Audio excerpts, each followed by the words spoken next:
Hey, what's going on, guys? Well, I have another knife review for you today. Today we're looking at an MTech knife. A lot of requests for more MTech stuff or more affordable knives.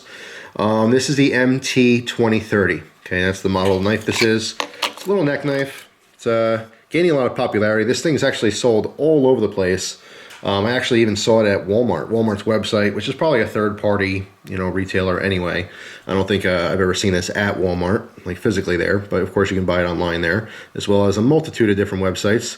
This one was sent to me by a viewer a long time ago. Kind of played around with it when I first got it. Wasn't really impressed, but I wanted to go ahead and EDC it for 2 days just to see what I thought of it. The first day, I only used it once because I only had to cut something one time that day, and that was 2 days ago. And then yesterday, I went out of my way to cut stuff later in the day because you don't always do a lot of cutting throughout the day. Of course, I've always advocated carrying knives, and I do use knives all the time, but if I'm going to be like purposely testing something for a review, in this case, I have to go above and beyond just normal carry and normal use.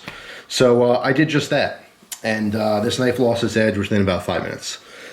Now, this is marked as a 440 stainless blade. All right, but I would have to assume maybe a 440A. It's very much on the soft side. It just does not hold much of an edge. It's also pretty dull on the front end here. I mean, there's not much of a point on it. All right, and I did actually put a point on this just after a little bit of stabbing. It rounded out quite quickly. But, a lot of people are buying this type of knife. They're not necessarily buying it for performance. I have to say I'm totally sold as kind of a fun, cool little knife just to have. What makes this really interesting is that although it's a small knife, this is only 4 3/4 inches overall. It's got a 2-inch blade on there. It has a design almost like a miniature. Okay, this looks like this knife could be, 8 or 9 inches long. You know what I mean? It's like you took a full-size knife design and literally shrunk it down. That's what I kind of like about this. It's kind of gimmicky. In fact, I would love if companies made miniatures of their popular knives and sold them as neck knives. I would love to see a Benchmade Griptilian that's 3 or 4 inches long. Like opened up, obviously as a fixed blade, not a little folder. I would love to see a Spyderco Police model, or an Endura or something this big, as a fixed blade. I think that's totally cool. I love the idea that it looks like a huge knife that's shrunk. Okay, so our finger guard, you can see it doesn't actually house a full-size finger here. As far as comfort, it's not bad. It has a little jimping on the spine. It does have a lanyard hole in here, so if you want to throw a little 550 quarter in there, you can, of course, extend that so you get a full grip. Right now, it's only a 3-finger grip, but the 3 fingers lock in pretty nicely. You have a lot of control on this. You could choke up with it. It's got a drop point design on here. Kind of interesting in that you have a very shallow angle and then a real steep angle, so it almost creates kind of a reverse tanto. It's just interesting. But, that blade steel, it's very low end, but it'll get the job done. If you could sharpen your knives, you can keep this sharp. You sharpen maybe once or twice a month, and you should honestly be fine for moderate cutting. Is this going to be your go-to knife day in and day out? Probably not. But as a little necker, it's totally cool.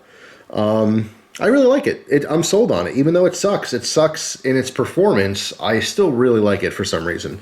It's totally cool. It does have genuine G10 handles. This is the tan version. This comes also in black. Now, I have to mention the price, okay, because it is a novelty to me. It's not a knife you're going to buy for the performance, obviously, but it's not $20, $30, $40. It's not even $10. These sell on Amazon for less than $9. I think it's $8.50 or $8.60, something like that. So yeah, I mean, for that price, totally cool. This is something, if you were already buying something on Amazon, like you'd throw in your cart just to have a cool, nifty little neck knife. You can wear it around the house, or you can wear it out. I mean, honestly, I'd rather choose something with performance as a neck knife you're going to wear out like as part of your real EDC, so it's more purposeful. But when you get the thing, it's pretty sharp. I actually got mine used, but I did resharpen it. I kept the same profile on the edge. I didn't reprofile or anything like that, so I used the factory edge.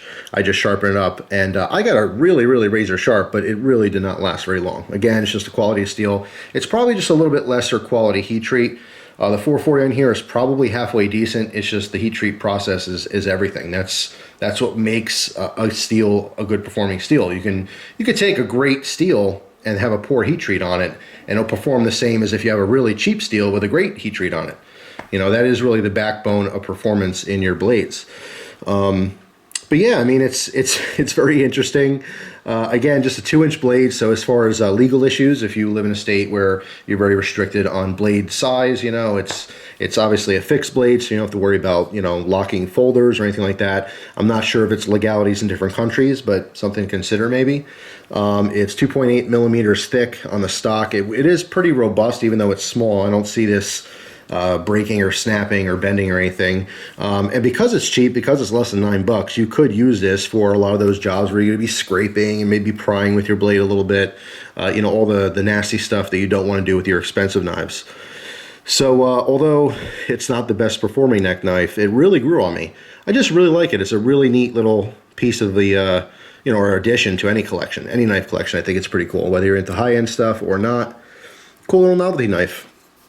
The sheath's actually great. It's a great fit in the sheath here. Haven't had it fall out or anything. I mean, you can see, I can really, I can hold on to this chain. I can give this a really good shake, and it's not coming out of the sheath. All right, so nice fit on this. You get a ball and chain necklace. What's cool about the ball and chain is that if it's sitting too low, like if you put this on, you have a smaller frame, and this is like down by your stomach or something, you can always just, you know, take the chain apart. Make sure you got the right end here. Oop. Pop this open. There we go. All right, so you have your side with the clasp, and then your other side. You could take your wire cutters, you know, or scissors or whatever, cheap scissors, and snip off a certain section of this in order to get the right length you want so it sits properly on the chest, okay? Because you don't want this sitting too low. But of course, it's personal preference. But what I'm saying is that the chain they give you is pretty long, so you can definitely adjust it for, you know, your preference. I do want to point out, though, that these scales are removable. And if you look at these screw heads, they are Torx head, but there's quite a bit of detail there. You got a star and some slash marks there. It's pretty cool.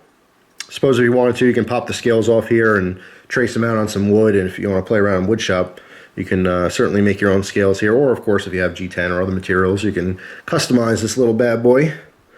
Yeah, it's pretty cool. I didn't mention before, I don't know if you guys can tell, but there is a black stonewash finish on this blade, which is a nice little touch for such a cheap knife. It's just pretty cool. There's something about it I really like. There's definitely a gimmick there. There's definitely a novelty factor going on here, but there's nothing wrong with that. There's nothing wrong with that. I can still appreciate, you know, cheap cutlery for what it is, and this is a fun little knife. Even though it's not going to perform like lots of other blades out there, it's definitely not the best neck knife. It's lightweight, it's cool, and it'll get the job done as long as you're willing to put in the time to keep that sucker sharp, because it will take some time to make sure you keep an edge on this knife. So that's it. That's the MTech MT20-30. Definitely an interesting little piece. If you have this knife, please post down in the comments what you think of yours.